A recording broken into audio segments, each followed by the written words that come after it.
Aynan hozir sizning hayotingizda nima sodir bo'layotgan bo'lsa bilingki, demak xayrlisi shu ekan. Robbim o'z bandalariga juda ham mehribon. U hech qachon hech bir bandasiga zulm qilmaydi.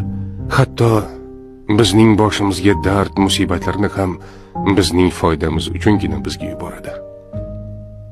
Sog'liqni qadriga yetishimiz uchun bir muddat xastalikni, boylikni qadriga yetishimiz uchun faqirlikni, sevganlarimizni qadriga yetishimiz uchun esa biroz yolg'izlikni ta'mini totib ko'rishga to'g'ri keladi.